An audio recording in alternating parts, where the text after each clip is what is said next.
국립아시아 문화전당의 개관일이 오락가락하고 있습니다. 세계를 겨냥한 문화시설인 만큼 공식 개관일을 분명히 해야 한다는 지적입니다. 새정치민주연합 혁신위원회가 현역 의원 5명 중 1명을 공천에서 원천 배제하기로 하면서 지역 정가가 술렁이고 있습니다. 호남권에서 국립광주과학관을 찾는 학생들이 늘고 있으나 숙박시설이 없어 체류형이 되지 못하고 있습니다.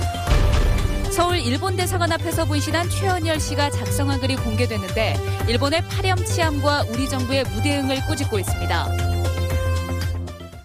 여러분 안녕하십니까? 10여 년을 공들인 국책사업인 국립아시아 문화전당의 개관일이 아직까지 정식으로 선포되지 않고 있습니다. 아시아의 상징적인 문화시설로 국내외 첫 발을 알릴 공식 행사이니만큼 시일을 분명히 못 박아야 한다는 지적입니다. 김민정 기자입니다. 국립아시아 문화전당의 공식 개관일이 언제냐에 대한 답은 아직 모른다입니다. 처음에는 9월 4일에 개관한다고 했다 11월 25일로 공식 개관일을 바꿨고 이번에는 11월 말에서 12월 초 언제가 될지 모른다며 다시 말이 바뀌었습니다. 내부적으로 내년 5월 개관을 검토했을 정도로 콘텐츠 준비가 미흡한 것이 주요 원인으로 추정됩니다. 당초 알려진 개관일인 9월 4일에는 예술극장과 어린이 문화원 등이 개관을 겨냥해 준비해온 공연과 전시 등 일부만 만나볼 수 있습니다.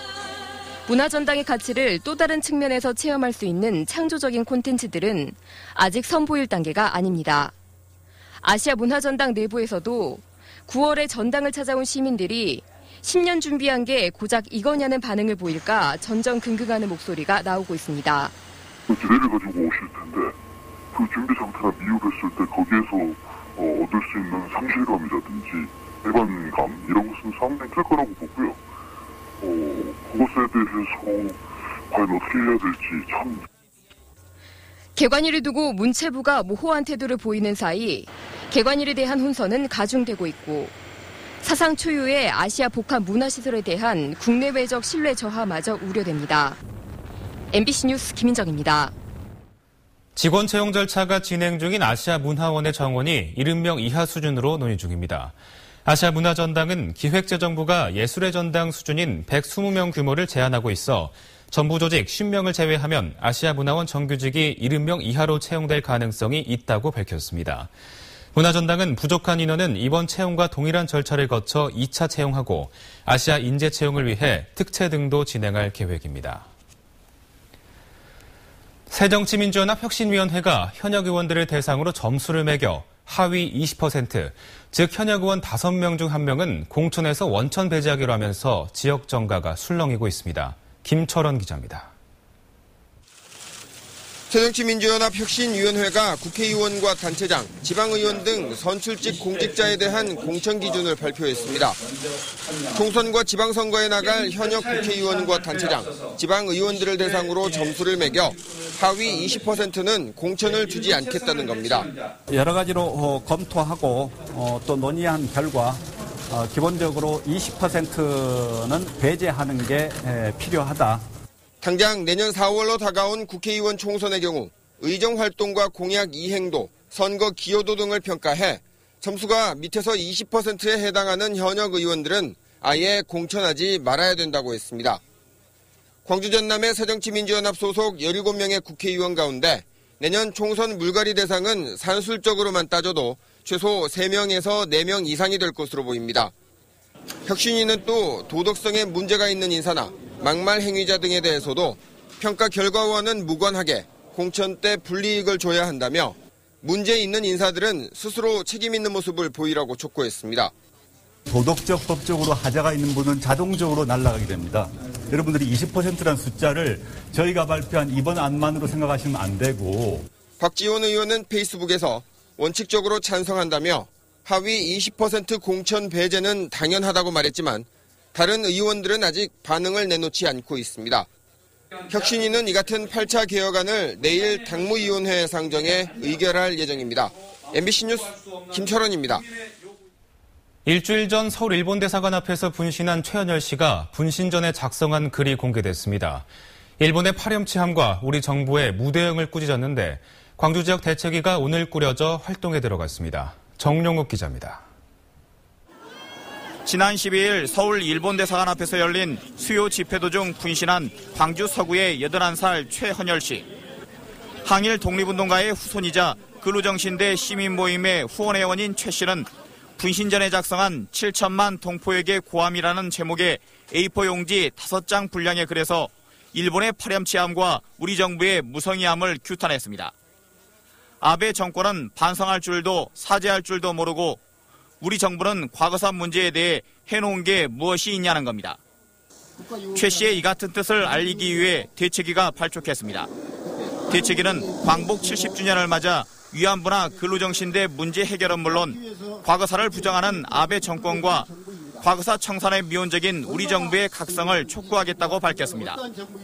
우리는 최헌열 선생이 피를 토하는 심정으로 우리 사회에 호소했던 뜻을 무겁게 받아들이는 한편 반역의 역사가 더 이상 지속되지 않도록 역사 청산 과제에 책임 있게 나설 것임을 이 자리를 통해 밝히고자 한다. 또 3도 화상을 입고 생명이 위독한 최 씨의 쾌유를 기원하기 위해 화상 치료비 모금과 다음 카페 응원글 남기기, 서울 촛불문화제 동참 등의 활동을 펼쳐나갈 계획입니다. MBC 뉴스 정용욱입니다.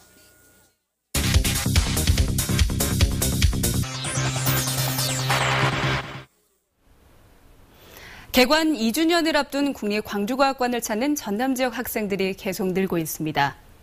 문제는 먼 곳에서 찾아오는 학생들을 수용할 숙박시설이 없어 효과를 극대화하지 못하고 있다는 점입니다. 이기상 기자입니다. 고흥지역 중학생들이 광주과학관에서 LED 광섬유를 이용해 램프를 만드는 실험을 하고 있습니다. 과학관에는 다양한 프로그램들이 마련돼 있지만 학생들은 극히 일부만 체험할 수밖에 없습니다. 고흥에서 광주까지 오가는데 차량으로 반나절이 넘게 걸리다 보니 정작 중요한 체험 시간이 부족한 것입니다.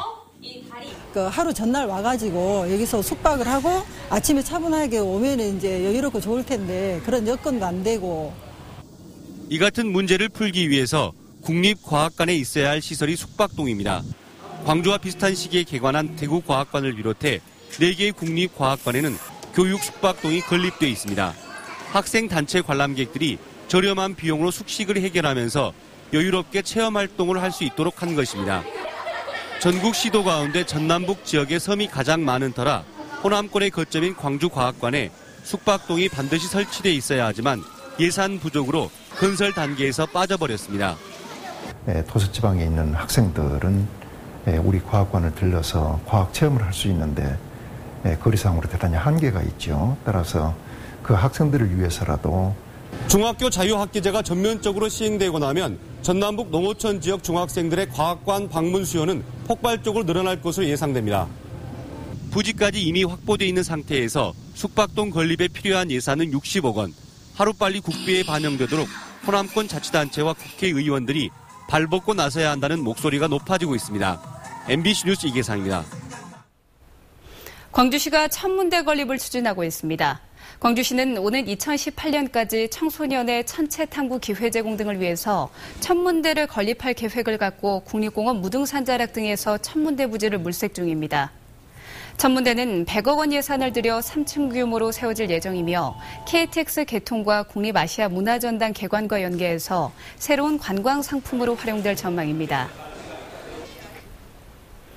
세월호 선체를 인양하기 위한 수중조사가 시작됐습니다. 아직 잠수사가 선체에 접근하지는 못했지만 해상기지에서의 작업은 첫 발을 뗐습니다. 김진선 기자입니다. 장비를 갖춘 중국인 잠수사가 산소통이 설치된 승강기에 올라탑니다. 세월호가 있는 수심 43m까지 흔들림 없이 접근하도록 돕는 이른바 다이빙 케이스로 앞으로 잠수사들의 수중 작업에 활용됩니다. 세월호 인양업체 상하이셀비지 컨소시엄의 인양 해상기지도 처음으로 공개됐습니다. 수중조사 첫날인 오늘은 잠수사가 선체까지 접근해 탐사할 계획이었지만 거센 물살과 장관 방문 일정 지연 등으로 2, 3일 내 다시 시도하기로 했습니다.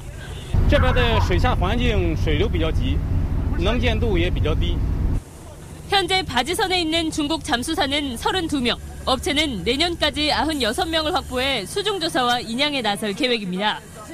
잠수사 등 작업 인력 150여 명은 응급 상황이 없는 한 육지에 오르지 않고 이곳 바지선에서 오는 10월까지 작업을 계속하게 됩니다. 이 자리를 찾은 유기준 해양수산부 장관은 잠수사 등을 격려하고 인양은 실종자 수습이 최종 목적임을 강조했습니다. 인양을 함에 있어서 제일 중요한 것은 우리 미수습자를 잘 수습하는, 더 이상 실종 없이 수습하는 게 가장 중요한 이 작업의 목표가 되겠습니다. 해양수산부는 앞으로 열흘 동안 무인 잠수정과 잠수사를 투입해 수중조사를 벌인 뒤 오는 10월까지 선체 내 기름 제거와 실종자 유실 방지 그물망을 설치할 계획입니다. MBC 뉴스 김진선입니다. 한국전력이 에너지밸리 조성 사업에 속도를 내기 위해서 정책협의회 가동에 들어갔습니다. 한전과 광주시, 전라남도, 그리고 기초전력연구원과 전기산업진흥회 등이 참여하는 정책협의회는 격주마다 모임을 갖고 에너지밸리 조성과 관련한 핵심 이슈를 발굴하고 주요 정책 결정을 하는 역할을 맡게 됩니다. 한전 주도로 추진되고 있는 에너지밸리는 에너지 산업과 관련한 500개 기업 유치를 통해서 3만 개 일자리 창출을 목표로 하고 있습니다. 광주 신세계와 광주 서부시장이 상생 발전을 위한 협약을 맺었습니다. 협약은 광주 신세계는 서부시장 활성화에 노력하고 서부시장은 신세계가 추진 중인 복합 랜드마크 시설 개발에 협력하는 내용 등을 담고 있습니다. 신세계는 광주 도심의 특급 호텔과 시내 면세점 등의 복합 유통시설 건립을 추진하고 있는데 일부에서는 인근 소상공인들의 생존권이 위협받을 수 있다는 우려를 제기하고 있습니다. 문화수도 광주의 예술활동이 전국 17개 시도 가운데 7위 수준인 것으로 조사됐습니다. 한국문화예술위원회가 발표한 2015 문희의 영감에 따르면 광주의 예술활동지수 종합지수 값은 47.1로 한 해 동안 900여 건의 문화활동이 이루어져 서울의 5% 수준인 것으로 나타났습니다. 지난해 광주에서 가장 많은 예술활동이 벌어진 공간은 광주문화예술회관으로 전체 공연의 4분의 1을 차지했으며 유스케어 문화관과 빛골 시민문화관이 뒤를 이었습니다. 광주 광산경찰서는 병원에 입원한 환자를 부실 관리에 숨지게 한 혐의로 광주 모 병원장 52살 이모 씨를 불구속 입건했습니다. 이 씨는 지난 5월 광주시 광산구 자신이 운영하는 병원에서 입원 치료 중이던 51살 조모 씨가 간호사나 보호자 없이 계단을 오르다 넘어져 뇌출혈로 숨지게 한 혐의를 받고 있습니다. 경찰은 통원 치료를 받다 지난 3월 입원한 조 씨가 병원에서 2차례나 넘어져 치료를 받은 적이 있는 점을 토대로 병원장 이 씨를 입건했습니다. 광주 전남 여성 농민들이 오는 27일 전국 여성 농민 결의대회를 앞두고 오늘 전남도청 앞에서 투쟁을 선포했습니다. 이들은 지난 20년 동안 농업소득은 연 1,000만 원으로 제자리 걸음을 하고 있다며 정부의 무분별한 농업개방 정책으로 인해 농민들은 벼랑 끝에 매달려 있는 상황이라고 주장하고 밥쌀용 쌀 수입과 쌀 전면 개방을 반대하는 투쟁을 이어나가겠다고 밝혔습니다. 한중 자유무역협정 체결로 전남 지역 농업 생산액은 연평균 2,069억 원이 줄 것으로 예상됩니다. 전라남도가 한국농촌경제연구원의 용역을 맡긴 한중 자유무역협정 타결 등에 대비한 농업경쟁력 확보 방안에 따르면 농산물 수입액의 80%를 협정 체결국으로부터 수입하고 농업 생산액은 연평균 2,070억 원 가까이 줄 것으로 예상됨에 따라 수출 전문단지 조성과 밭작물 경영체 구성, 그리고 식품 외식산업, 정예 농업인력 등을 집중 육성해야 한다는 연구 결과가 나왔습니다.